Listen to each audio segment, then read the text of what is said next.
আসসালামু আলাইকুম প্রিয় দর্শক, অন্য মঞ্চের আলাপচারিতায় আপনাদের সকলকে আমন্ত্রণ জানাচ্ছি। আসসালামু আলাইকুম। আজকে আপনাদের সামনে আবার হাজির হলাম যে ইউনূস শাহী পদত্যাগের জন্য 5টি দাবি দিয়েছেন সেনাপ্রধানের কাছে এবং সেটা রাষ্ট্রপতির কাছে পৌঁছানোর দায়িত্ব নাকি সেনাপ্রধানকে দিয়েছেন। এটা হচ্ছে যে ভেতরকার একদম সলিড ইনফরমেশন, যে ইনফরমেশনটা এখন থেকে 3 ঘন্টা আগে আমি পেয়েছি। তো উনি পদত্যাগ করে কি করবেন? আসলে উনি পদত্যাগ করবেন বলতে, যেহেতু এখন কেউই ওনাকে আর বিশ্বাস করছেন না, ওনাকে পদত্যাগ করতে হবে। সেনাপ্রধানও চাচ্ছেন না যে ওনার আন্ডারে কোনো নির্বাচন হোক।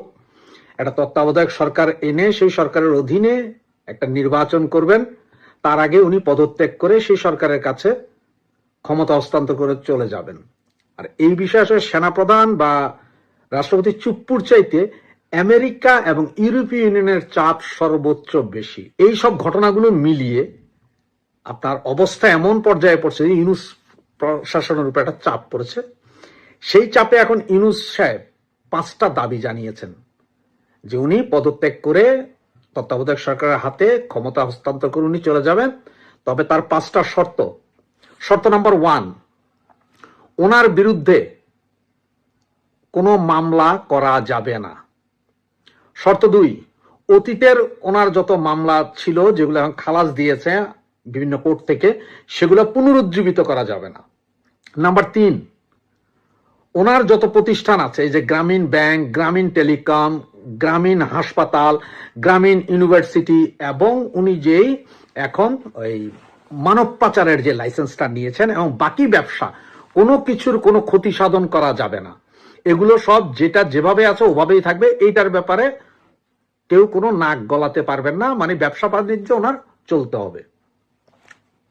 নাম্বার 4, উনি সহ ওনার এই মন্ত্রী পরিষদের বাকি যারা আছেন ওনাদের সবাইকে সেফ এক্সিট বিশেষ চার্টার্ড বিমানে নির্দিষ্ট গন্তব্যে পৌঁছে দিয়ে আসতে হবেন। এবং নাম্বার 5, জুলাই আগস্টের যে ঘটনা বা যা কিছু ঘটেছে, যা কিছু হয়েছে, এগুলো কোনো কিছুতেই উনি, ওনার পরিবার, ওনাদের যেই মন্ত্রী পরিষদ এই মুহূর্তে আছেন, উপদেষ্টা পরিষদ, তাদের পরিবার পোষ্য কাউকে কোনো বিষয়ে জড়ানো যাবে না। এই 5টি শর্ত মেনে নেওয়ার জন্য বিশেষভাবে অনুরোধ করেছেন আমাদের সেনাপ্রধানের কাছে এবং সেনাপ্রধানকে অনুরোধ করেছেন এই খবরটা যাতে রাষ্ট্রপতির কাছে পৌঁছে দেওয়া হয়। যদি এগুলো সব ঠিকঠাক হয় এবং এগুলো মেনে নেয়, তাহলে উনি এই সেফ এক্সিট নিয়ে বাংলাদেশ থেকে চলে যাবেন। এবং ওনার চলে যাওয়ার মূল কারণ নির্ঘাত আপনাদের বুঝাতে পেরেছি। এই হচ্ছে যে মূল কাহিনী। তবে শর্ত ওই 5টাই দিয়েছেন ইউনূস সাহেব, যে 5টা মেনে নিলেই উনি যে কোনো মুহূর্তে তত্ত্বাবধায়ক সরকারের হাতে ক্ষমতা দিয়ে চলে যাওয়ার জন্য উনি রাজি হয়েছেন। আর আপনার সারা দেশে এই মুহূর্তে দেখতে পাচ্ছেন কিভাবে সেনাবাহিনীও বিভিন্ন জায়গায় মারামারিতে আছে। যে 11 তারিখ রাতের একেবারে 12টা বাজার 1 মিনিট আগ পর্যন্ত আমার সন্দেহ থাকবে নির্বাচন হবে কিনা। এটা বলে দিয়েছি। 12 তারিখে নির্বাচন হলো, আমি এখন না আগে থেকে বলে আসতেছি আমার যথেষ্ট সংশয় রয়েছে নির্বাচন হবে না। কারণ শ্বশুর বাড়ি খাওয়া আর বালুর চরে হাগা, এত সুখ এখন যারা ক্ষমতায় আছে, এই সুখটা কেন ছাড়বে বলেন তো আমাকে। আমাকে বুঝিয়ে বলেন, যারা এই মুহূর্তে ক্ষমতায় আছে কোনো দায় নেই, কোনো দায়িত্ব নেই, তাদের আপনি দায় দিতেও পারবেন না। কারণ ইন্টারিম সরকারের তো কোনো দায় নাই রাষ্ট্রের প্রতি। তার দায় কি? তার দায় নাই, তার একটা দায়িত্ব আছে নির্বাচন করা। আপনি দেশের কি হলো এই নেতাকে আপনি কৈফিয়ত তলব করতে পারবেন না, কারণ সে নির্বাচিত নয়। আপনি তাকে ভোট দেননি, আমি তাকে ভোট দেননি, দাদা দেননি, কেউই দেয়নি, নোবডি। তো এখন এরা তো চাইবেই যে, মনে করেন বিষয়টা এরকম, বিয়ে শাদী করলাম না, কিন্তু শ্বশুর বাড়ি শুধু যাওয়া আসা, খাওয়া দাওয়া, এমনকি শ্বশুর শাশুড়ি কোনো গিফট দিতে হয় না, শুধু আমি যাই নিয়ে আসি, এই সুযোগটা কে ছাড়ে বলেন? এরা তো চাইবে নির্বাচন যাতে না হোক। যত দেরি হবে এদের ততই লাভ, যত দেরি হবে ততই লাভ। বিষয়টা এরকম পাটের ব্যাপারের মতো, যে পাট তো গুদাম উঠাইছি, যত দেরি হবে ততই আমার পাটের দাম বাড়বে। বিষয়টা এরকম হয়ে গেছে। তাই আর এই প্রচেষ্টা অপচেষ্টা দুটোই চালাবে যাতে নির্বাচন না হয়। আদতে বিএনপি ছাড়া কেউ নির্বাচন চাইতেছে না। জামাত তো তাদের দায়িত্ব হলো যে নির্বাচন যদি হয় পালা, না হইলে খুব ভালা। এটা হলো জামাতের দর্শন, ওটা আমরা বুঝি জামাতের বদমাইশি। এই কথাটাই বলতেছিলাম যে 1971 সালের পর থেকে 2026 সালের এই যে আজকে এত ক্ষমতার স্বাদ জামাত কবে ভোগ করছে আপনি আমাকে বুঝায় বলেন তো।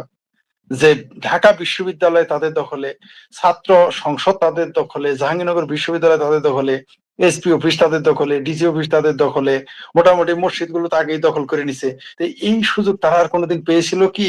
যে তারা কেন চাইবে ইলেকশন?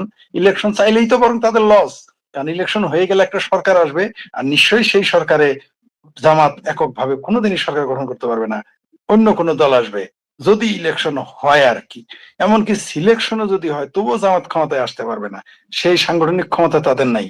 তাদের হাতে 6টা ব্যাংক থাকতে পারে, অজস্র ইন্স্যুরেন্স কোম্পানি থাকতে পারে, অনেক ব্যাংক থাকতে পারে, ইসলামী ব্যাংক সহ অনেক ব্যাংক থাকতে পারে, তারপর ইসলামী ব্যাংক হাসপাতাল থাকতে পারে, ইবনে সিনা থাকতে পারে, কিন্তু তাদের সাংগঠনিক ক্ষমতা অতটুকু নাই যে তারা ক্ষমতা দখল করবে এই দেশে, না ভোটে না বাই ফোর্স, কোনোভাবেই তারা ক্ষমতায় যেতে পারবে না।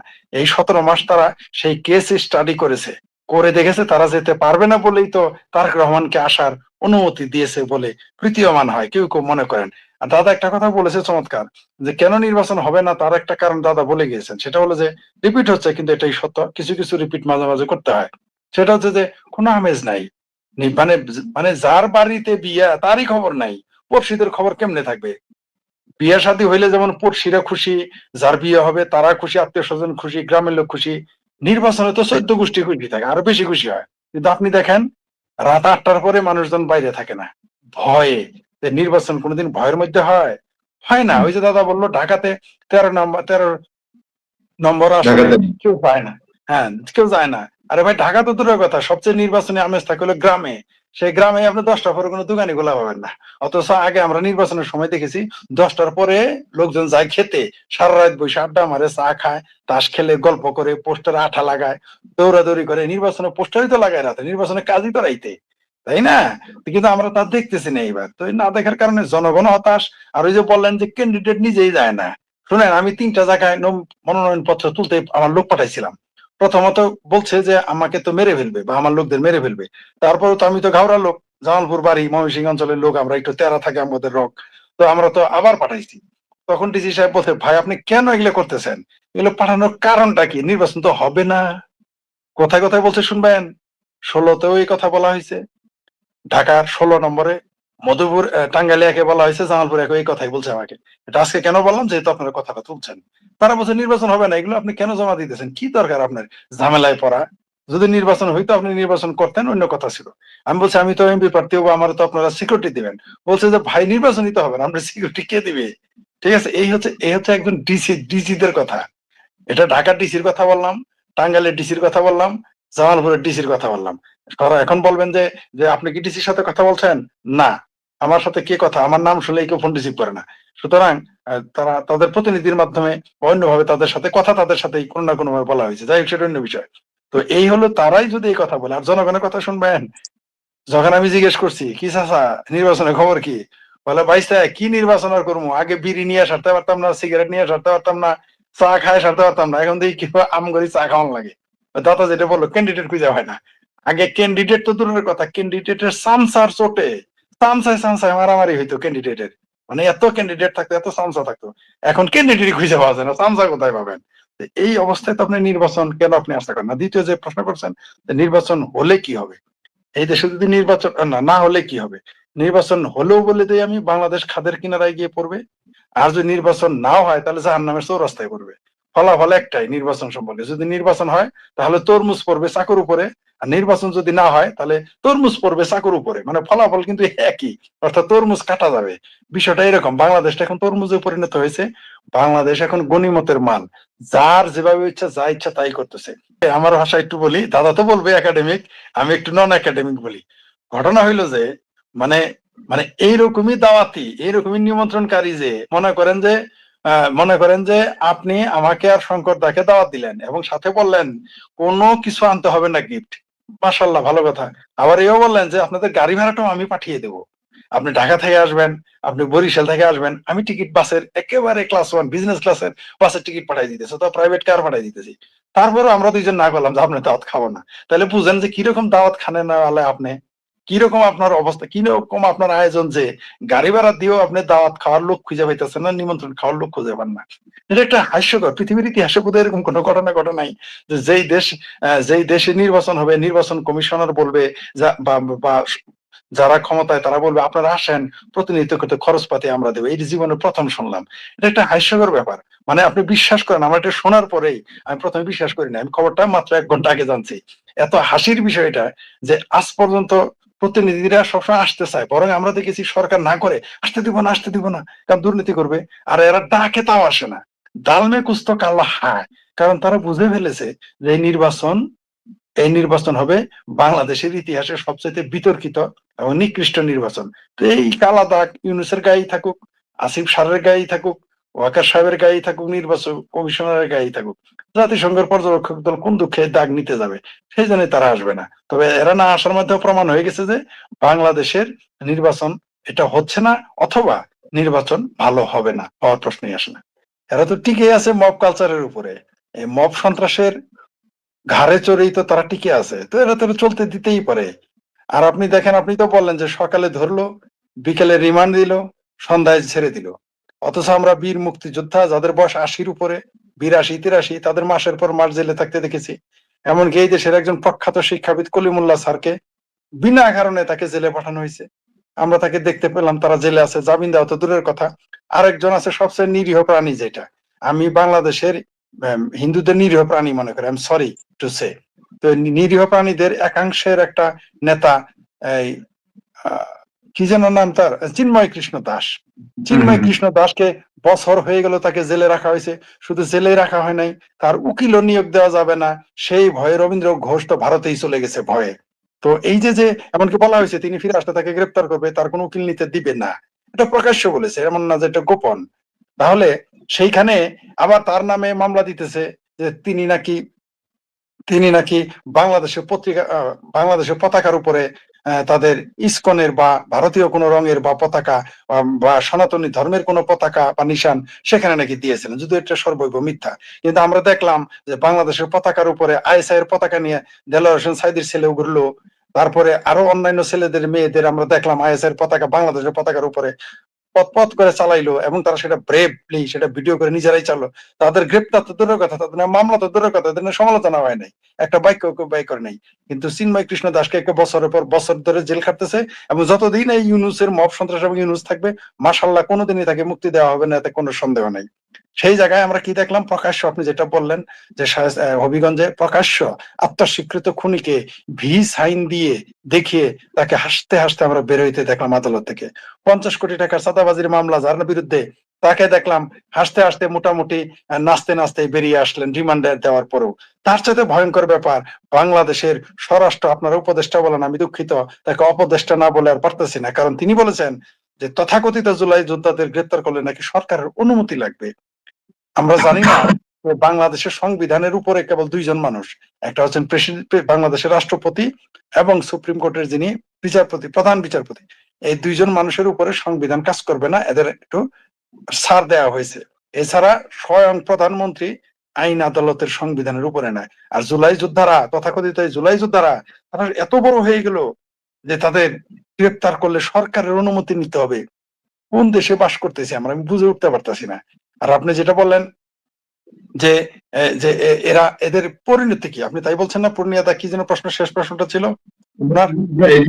এগুলোর রেজাল্ট কি, ফাইনাল কি ইঙ্গিত করছে এগুলো? হ্যাঁ, এগুলো ইঙ্গিত করতেছে যে আর আপনি যেটা বললেন, এরা বিচার তো এরকমই হবে, কারণ হচ্ছে 19 ঘর পাড়া 20 ঘরই তারা, তো বিচার করে কারা? এদের দশা তাই, এরা যা ইচ্ছা তাই করতেছে। কারণ এর মামুরা হচ্ছে দেশ চালায়, খালুরা সেনাবাহিনীতে, তারপরে ছোট চাচারা আছে আদালতে, আর মেজো চাচারা রাস্তায়। সুতরাং এদেরকে কি বলে, ক্ষমতা হইলো যে আগে আমেরিকা ভারতের কথা বলি, তাদের দৃষ্টিভঙ্গি বাংলাদেশে এই মুহূর্তে, বাংলাদেশে যাদের দৃষ্টি একেবারে প্রখর দৃষ্টি রয়েছে, সেটা হচ্ছে 1 নম্বর ভারত, 2 নম্বর আমেরিকা। এই 2 দেশের দৃষ্টি এই মুহূর্তে একেবারে সমানের সমান। বাংলাদেশের আকাশে তাদের দৃষ্টি আছে এবং থাকবে, কারণ আন্তর্জাতিক ভাবে আমেরিকা বাংলাদেশকে খুবই প্রয়োজন। বাংলাদেশের ভূমি, বন্দর, বাংলাদেশের সমুদ্র সীমানা এগুলো খুবই দরকারি, জরুরি তার কাছে। সেটা বেইজের জন্য হোক, বিজনেসের জন্য খুবই দরকার। আবার ভারতের জন্য প্রতিবেশী রাষ্ট্র হিসেবে এই বাংলাদেশের যে কোনো ভূ রাজনৈতিক যে কোনো ঘটনা ভারতের উপরে প্রভাব ফেলবে, তাই তারা এর উপরে দৃষ্টি রাখবে, এটাই স্বাভাবিক। এবং এই এই যে এই যে শিলপাটায় ডলাডলি আমরা হয়ে যাব মরিচ, আমাদের হয়ে যাবে কর্মসারা, তার জন্যই তো আমাদের এই অবস্থাটা চলছে এবং চলতে থাকবে। আর যেটা বললেন যে নির্বাচনের কথা, ইনকালাব মঞ্চ বা অন্যান্য যেগুলো বললেন, শোনেন এগুলো হচ্ছে ইনফ্লুয়েঞ্জা, এগুলো কোনো দল না। বৈষম্য বিরোধী বলেন, এনসিপি বলেন, ইনকিলাব মঞ্চ বলেন, এগুলো কি রাজনৈতিক দল? এরা কবে আসছে? এদের জন্ম কবে? কারা এদের জন্ম দিল? কারা এদের পয়দা করলো? এগুলো সেনাবাহিনীরই পয়দা, ডিজিএফ এরই পয়দা, ইউনুসেরই পয়দা, জামাতের পয়দা। তাদেরই ছেলে তাদের বিরুদ্ধে বক্তব্য দিতেছে, যেখানে বাংলাদেশে সেনাবাহিনীর নাম শুনলে পেশাব করে দেয় মানুষ ধরার আগেই। সেই জায়গায় তারা ইট খুলে নিতে চায়, সেনাবাহিনীকে কুকুর বলে, সেনাবাহিনী ক্যান্টনমেন্টে আগুন ধরিয়ে দেবে ইত্যাদি ইত্যাদি বলে, সেনাবাহিনীর সামনে তারা মারামারি করে। এগুলো কি আজকারা ছাড়া সম্ভব? আপনি যদি আপনার সন্তানরা আজকারা না দেন, এগুলো করতে বেয়াদবি করতে পারবে? এগুলো কারা করতে পারে? বাংলাদেশের বড় বড় ডাক সাইটের নেতারা সেনাবাহিনীর ডরেই তো তারেক রহমান 17 বছর লন্ডনে গিয়েছিল, আর এইখানে তারা 17 মিনিট পর পর সেনাবাহিনীর বিরুদ্ধে কথা বলে। আর আপনি একটা কথা খুবই গুরুত্বপূর্ণ বলেছেন, এটা আমাদের জন্য দুঃখজনক, বেদনাদায়ক। পৃথিবীতে এরকম বেজ্জতি করছে কোন সেনাবাহিনীকে বাংলাদেশে প্রথম। যুদ্ধ করা আর বেজ্জতি করা দুই জিনিস। অর্থাৎ আপনার সাথে আমার মুখোমুখি হলো, আমরা ফাইট করলাম, হারলাম, জিতলাম, সেটা আলাদা। কিন্তু বেজ্জতি কোনোদিন এরকম ভাবে কেউ করে নাই, যেভাবে বাংলাদেশের সেনাবাহিনীকে বেজ্জতি করা হচ্ছে। বাংলাদেশের সেনাবাহিনীকে আনসার বানিয়ে ফেলা হয়েছে। আর পুলিশ বাহিনী তো নাই এখন। যে পুলিশ বাহিনীর সামনে বলে তাদের লোকদের পুড়ে মেরে জ্বালিয়ে দিয়েছে, তাকে গ্রেপ্তার করতে সাহস পায় না। আর আমাদের কথায় বা আপনাদের কথায় বা আপনার আমার মতো লোকজন কথা বললে বাধ্য হয় গ্রেপ্তার করতে, পরের দিনই আবার ছেড়ে দেয়। সেই পুলিশ বাহিনী অথর্ব, এরা নিজেদেরই বিচার করতে পারে না, এরা অন্যদের কি করবে? সেনাবাহিনী বাংলাদেশে এই মুহূর্তে সবচেয়ে হাস্যকর বাহিনী। সেনাবাহিনী মনে করেছে যে তারা তাদের ক্ষুদ্র স্বার্থ উদ্ধারের জন্য নিজেদের এত নিচে নামিয়ে ফেলেছে যে এই যে যে নামিয়ে ফেলে, এটা কিন্তু তারা আর জীবনে মাথা উঁচু করে দাঁড়াতে পারবে না। জি নমস্কার, আমি তরুণ ঘোষ। আমেরিকার প্রেসিডেন্ট ডোনাল্ড ট্রাম্প তিনি মাঝে মাঝেই হয়তো ভুলে যান তিনি একটা বৃহৎ শক্তিধর রাষ্ট্রের তিনি রাষ্ট্রপ্রধান। মাঝে মাঝে এত চরম মিথ্যে কথা বলে দেন প্রকাশ্যে, নির্লিপ্ত ভাবে, যেটা একেবারে মানে কেউ সূর্যোদয়ের মতো মানে সত্যিকে উল্টে দেওয়া। যখন সূর্যোদয় হচ্ছে তখন বলা হবে যে সূর্যাস্ত হচ্ছে। আজকে একটা খবর বেরিয়েছে আমাদের এখানে, সেটা হচ্ছে ইন্ডিয়া টুডে বার করেছে। এই ভিডিওটা আমি কালকে পোস্ট করব, আমি আজকে করে রাখছি, কারণ এই ভিডিওটা এখন ছাড়তে দেরি করবে। যখনই আমেরিকার বিরুদ্ধে যখনই কোনো রকম খবর হয়, তখনই কিন্তু মানে ইউটিউব রেস্ট্রিকশনে ফেলে রেখে দেয় অন্তত 10 ঘন্টা। তাই আজ রাত্রে আমি করে রাখছি, কালকে এটাকে আমি আপনাদের দেখাবো। ইন্ডিয়া টুডে কি লিখছে? Sir, may I see you please, PM Modi said, Trump latest in his India remarks. এই দেখুন,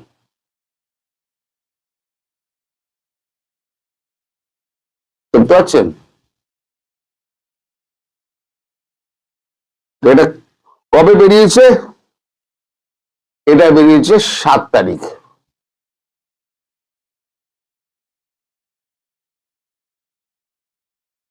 এখানে উনি যা বলছেন তাতে উনি বলছেন যে মোদি আমাকে ফোন করেছিল, ফোন করে উনি বলেছেন, মোদি বলেছেন যে আমাকে আর ট্যারিফ বাড়াবেন না, আমি আপনার সঙ্গে দেখা করতে চাই। উনি 62টা অ্যাপাচে হেলিকপ্টার উনি অর্ডার দিয়েছেন। আমরা 5টা হেলিকপ্টার আমরা দিয়েছি। পুরোটা ডাহা মিথ্যে কথা। সত্যটা হলো 2020 সালে 6টা অ্যাপাচে হেলিকপ্টার ইন্ডিয়ান আর্মির জন্য অর্ডার দেওয়া হয়েছিল। সেটা লেট করে 2025-এর মিডলে আমাদের এই 6টা ডেলিভার করা হয়।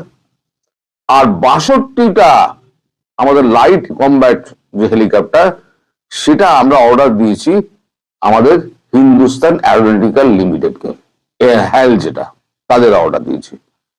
এই যে কথাগুলো উনি বলছেন, আমার সঙ্গে দেখা করতে চেয়েছেন, উনি হেলিকপ্টার আমরা দিয়েছি, হেলিকপ্টার দিয়েছেন 2025 সালে, আর উনি এখন বলছেন তা 6টার জায়গায় 5টা বলছেন, মানে ভুলে গেছেন।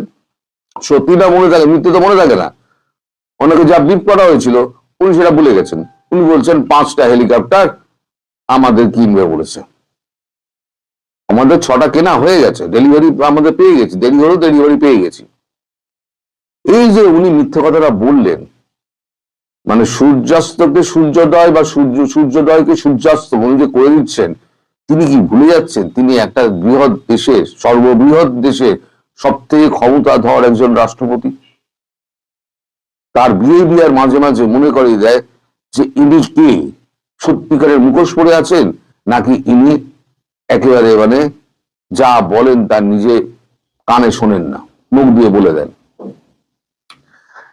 উনি এই যে বললেন, নিশ্চয়ই ওনার পরামর্শদাতা যারা আছেন তারা নিশ্চয়ই ওনাকে বুদ্ধি দিয়েছেন যে আপনি এইটা বলুন, এইটা বললে পরে ওদের ওখানে বিরোধী দলে খুব হইচই হবে যে প্রধানমন্ত্রী গিয়ে পায়ে পড়েছে, তাহলে একটা মোদির উপরে চাপ সৃষ্টি হবে, আর কত চাপ দেবেন। এবং বলেছেন ট্যারিফ যাতে না বাড়ানো হয়। আরে 50% ট্যারিফ তো দিয়ে দিয়েছেন, প্রায় একে তো প্রায় স্যাংশনই বলা যায়। তা সত্ত্বেও ভারতের কিছু এসছে? কিচ্ছু আসে যায়নি। ভারত 40 ট্রিলিয়ন ইকোনমি আছে, আর এখনো পর্যন্ত 750 বিলিয়ন আমাদের ফরেন রিজার্ভ আছে।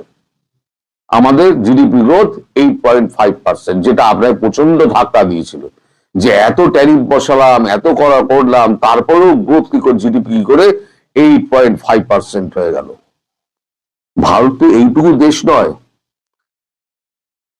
এ তো ওই ভেনেজুয়েলা নয় যে আপনি এসে অধিকার করে নেবেন বা অধিকার করার হুমকি দেবেন। আপনি কিউবা এই সমস্ত যত দেশ আছে তাদেরকে আপনি হুমকি টুমকি দিচ্ছেন সেদিন। কিন্তু ভেনেজুয়েলার ব্যাপারটা হচ্ছে সত্যি একটা অন্য ধরনের ব্যাপার। কারণ আমার ব্যাকইয়ার্ডে আপনি যখন এসছেন তখন আমি যেমন প্রতিবাদ করেছিলাম, যে আশ্রয় দিয়েছে তাদের বিরুদ্ধে যখন আমরা অ্যাকশন নিচ্ছি, তেমনি ভেনেজুয়েলা চীনকে ডেকে এনেছে আপনার ব্যাকইয়ার্ডে, আপনি অ্যাকশন নিয়েছেন। ঠিক আছে, এই ইকুয়েশন অব্দি ঠিক আছে, তো তাই বলে আপনি কিউবা আপনি ফিনল্যান্ড সব দখল করে নেবেন, এ তো দাদাগিরি হয়ে গেল দাদা। মিস্টার প্রেসিডেন্ট, এ একদম দাদাগিরি হয়ে গেল। আপনি ইতিহাসে আপনার নাম স্মরণাক্ষরে লেখা থাকবে, 1 মিথ্যাবাদী হিসেবে, আর 2 হচ্ছে আপনার এই উল্টোপাল্টা ডিসিশন নেওয়া। এতে কি হচ্ছে জানেন? এতে হচ্ছে আমেরিকার ওপরেতে সারা পৃথিবীর আস্থা কমে যাচ্ছে, সারা পৃথিবীর আস্থা কমে যাচ্ছে। আপনি যেগুলো সাউথ ইস্ট এশিয়া আপনি ডোনাল্ড ট্রাম্প আপনি আসতে পারবেন না, সেই পথ আপনার বন্ধ। চীন, ভারত, রাশিয়া, এই যে রিগটা গঠন হচ্ছে, এই রিগ গঠন হওয়ার পূর্বে আপনার পেছনে একটি বংশদণ্ড ঠেলার জন্য কিন্তু 3 মাথা কিন্তু রেডি হয়ে গিয়েছে। সেটা নিয়ে আমি পরে বলবো। কিন্তু এই যে আপনি যেগুলো করে চলেছেন, এতে কিন্তু ভারতের কিছু যাবে আসবে না, আলটিমেটলি মুখটা পুড়বে। আমাদের বিদেশ মন্ত্রক থেকে খুব শীঘ্রই আমি ভিডিওতে আমি কালকে যখন ছাড়বো, তখন বিদেশ মন্ত্রক থেকে নিশ্চয়ই একটা কড়া প্রতিক্রিয়া দিয়ে একটা বিবৃতি দেওয়া হবে আগামীকাল, মানে 8 তারিখ। আজ আমি 7 তারিখে ভিডিওটা করছি, 8 তারিখে কড়া প্রতিক্রিয়া দেওয়া হবে, সেটা নিয়েও আমি একটা ভিডিও করব। কারণ এটা জলজ্যান্ত, এই মিথ্যে কথাটা কেউ সহ্য করবে না। নরেন্দ্র মোদী আপনার ফোন ধরেন না, আপনি নিজে বলেছেন আমি মোদীকে 7 বার ফোন করেছিলাম, মোদী আমার ফোন ধরেননি, তাতে আমি অপমানিত হয়েছি। আপনি সেই মোদীকে বললেন যে নরেন্দ্র মোদী আপনার পায়ে ধরেছিল, আপনার বলেছিল স্যার আমি আপনার সঙ্গে দেখা করতে চাই। কোথায় আছেন আপনি? আপনি যা খুশি তাই বলে দেবেন, বিশ্ব মেনে নেবে। বিশ্বের কাছে আপনি ক্রমশ হাস্যস্কর হয়ে উঠছেন।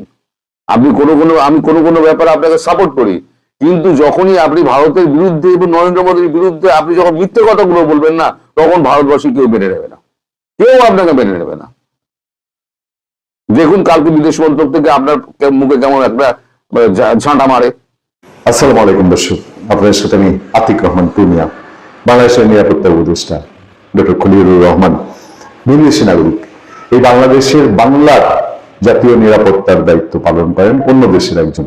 জন্মসূত্রে ডক্টর খলিল বাংলাদেশি হলেও ঢাকার স্থায়ী বাসিন্দা হলেও তিনি বাংলাদেশের ভোটার না। বাংলাদেশের নাগরিকত্ব তিনি ছুঁড়ে ফেলে দিয়েছেন অনেক আগে তার নিজের ব্যক্তিগত পারিবারিক জীবনের জন্য। এবং সেই ভিনদেশি মানুষ, ভিনদেশি এজেন্ট, ভিনদেশকে ওন করা লোক আমাদের জাতীয় নিরাপত্তা দেখছেন। সে মানুষ হঠাৎ করে উড়ে গিয়েছেন ওয়াশিংটনে। যান, তাই যান, তার উৎপত্তি সেই ওয়াশিংটন থেকে এবং ওয়াশিংটন অনেকটা তাদের ডাল ভাতের মতন, সেখানেই যাওয়া আসা করেন। আবার গেছেন, কেন গেছেন?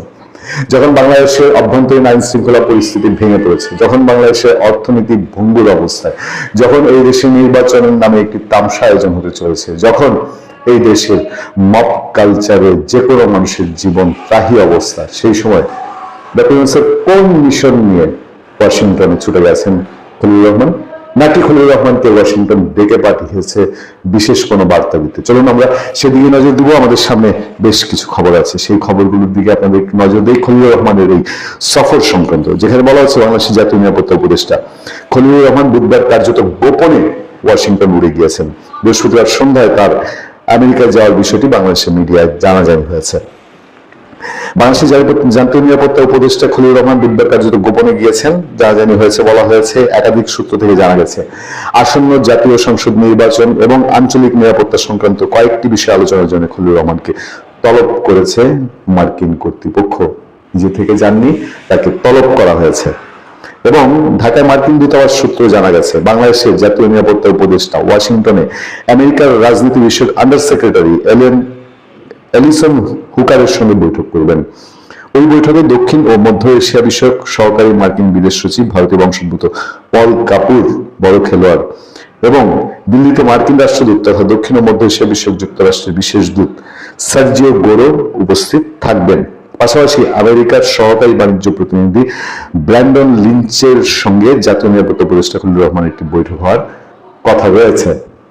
সবই সূত্রের খবর। একাধিক সূত্র জানাচ্ছে, বাংলাদেশের নির্বাচন নিয়ে খলিলুর রহমানকে মার্কিন প্রশাসন তাদের অভিমত জানিয়ে দেবে।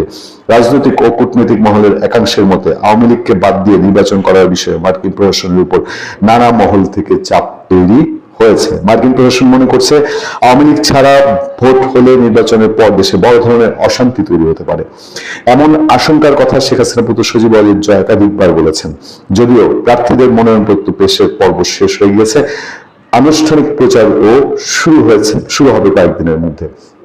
আপনারা জানেন যে যদি আওয়ামী লীগ বিহীন নির্বাচন হয় তাহলে সামনে বাংলাদেশের অস্থিরতা বাড়বে। এটা বাংলাদেশের ভেতরেও অনেকেই অনেকভাবে সেটা বলে আসছেন। এবং এই প্রেক্ষাপটে ভারত এবং আমেরিকা তাদের নিজেদের ভেতরে, নিজেদের জনগণের ভেতরে একটা চাপ তৈরি হয়েছে। জানা গেছে, বাংলাদেশে ক্রমবর্ধমান সাম্প্রদায়িক সহিংসতার ঘটনায় মার্কিন যুক্তরাষ্ট্র অত্যন্ত ক্ষুব্ধ ও বিচলিত। বাংলাদেশ সংখ্যালঘুদের বৃহত্তর সংগঠন বাংলাদেশ হিন্দু বৌদ্ধ খ্রিস্টান ঐক্য পরিষদ দাবি করেছে, শুধু গত ডিসেম্বর মাসে সে দেশে 10 জন হিন্দু সাম্প্রদায়িক হিংসার বলি হয়েছেন। 50টি দেশে পরিবারের উপর হামলা, চুরি, ডাকাতি, ধর্ষণের ঘটনা ঘটেছে। খলিলুর রহমান আমেরিকার সফর নিয়ে কৌতূহলের আরো একটি বড় কারণ তার ওয়াশিংটন যাওয়ার বিষয়টি সরকারের তরফে গোপন রাখার চেষ্টা। সাধারণত এই ধরনের সফরের কথা বিদেশ মন্ত্রক থেকে সংবাদ সম্মেলনের মাধ্যমে জানানো হয়ে থাকে, কিন্তু খলিলুর রহমানের সফরের বিষয়টি অন্তর্বর্তী সরকার নেতৃত্ব জানায়নি। তিনি আমেরিকায় পৌঁছে যাওয়ার পর বৃহস্পতিবার সন্ধ্যায় এই খবর মিডিয়ায় জানাজানি হয়। আমরা তার বিদেশ সফর সংক্রান্ত সরকারি একটি ডিওর কপি আমরা দুদিন আগেই পেয়েছিলাম এবং সেখান থেকে আমরা নিশ্চিত হয়েছিলাম যে খলিলুর রহমান তিনি আমেরিকায় উড়ে যাচ্ছেন বা তাকে আমেরিকায় ডেকে পাঠানো হয়েছে।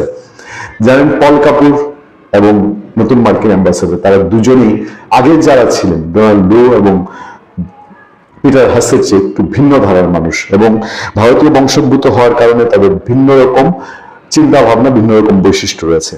এদিকে বাংলাদেশের পত্রপত্রিকা আরো যে খবর আছে সেটা হচ্ছে, যুক্তরাষ্ট্র সফরে গেছেন জাতীয় নিরাপত্তা উপদেষ্টা খলিলুর রহমান স্থানীয় সময় বৃহস্পতিবার, এটা বলা হয়েছে। এছাড়া তিনি সহকারী, সেখানে হচ্ছে ওয়াশিংটন ডিসিতে মার্কিন বাণিজ্য প্রতিনিধি অ্যাম্বাসেডর জেমিসন গ্রিয়ারের সঙ্গে সাক্ষাৎ করেছেন তিনি।